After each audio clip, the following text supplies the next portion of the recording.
Yang kedua, perihal sistem informasi rekapitulasi atau Sirekap yang sedang menjadi kontroversi di tengah publik ya. Kita sudah mendengar banyak cerita perihal Sirekap yang mana secara akurasi datanya itu sangat-sangat bermasalah karena formulir C1 dan juga yang sudah formulir C1 yang sudah diupload dan juga dibandingkan dengan yang ada dalam portal Sirekap itu banyak sekali yang berbeda. Dan itu yang kemudian kami pantau sejak tanggal 14 Februari sore hari ketika pemungutan suara ketika penghitungan suaranya sedang dilakukan sampai tanggal 19 Februari 2024. Sayangnya kita nggak bisa menampilkan angkanya, namun ini yang kami pantau. ICW dan Kontras memantau perbedaan data perihal formulir C1 dan juga portal Sirekap. Kami memantau seluruh TPS di seluruh Indonesia. Kami menemukan paling tidak paling tidak ada 339 TPS yang berbeda secara jumlah suaranya antara formulir C1 dan juga dalam portal Sirekap. Jumlahnya yang kami temukan sebanyak 230.286 suara, cukup besar. Itu tersebar di seluruh pasangan calon, baik itu paslon 01, 02, dan 03. Namun dalam temuan kami yang terbesar adalah pada paslon 02. Paslon 01 jumlah selisihnya mencapai 65.682 suara. Paslon nomor 2 109.839 suara dan paslon nomor 3 54.765 suara. Jumlahnya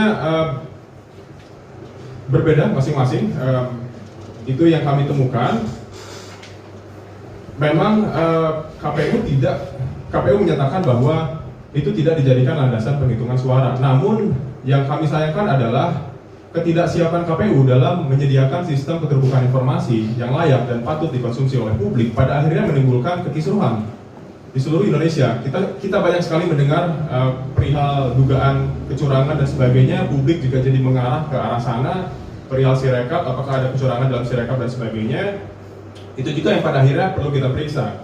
Jadi kami ingin menyoroti dari proses awal perencanaan Sirekap hingga akhir gitu ya, karena proses perencanaan yang buruk sejak awal perihal Sirekap pada akhirnya itu bisa berdampak pada kerusakan di akhirnya.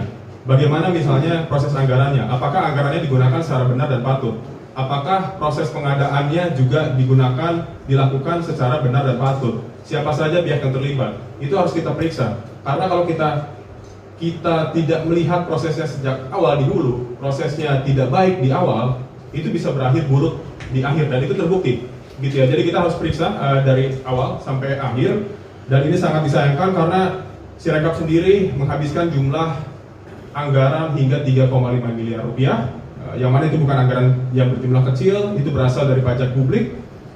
Publik telah membayarkan pajaknya, semestinya KPU akuntabel dalam memberikan informasi yang layak untuk dikonsumsi oleh publik. Jadi itu sekali lagi ada permasalahan yang besar dalam hal transparansi pemilihan umum 2024 yang gagal diselenggarakan oleh KPU. Dan ini tidak bisa dianggap remeh karena transparansi bagaimanapun adalah pintu masuk untuk mengawasi pemilu yang berjalan bersih, jujur, dan adil. Jika transparansi tidak berjalan dengan baik, maka praktik-praktik korupsi tentunya akan terbuka lebar. Jadi itu dulu sementara.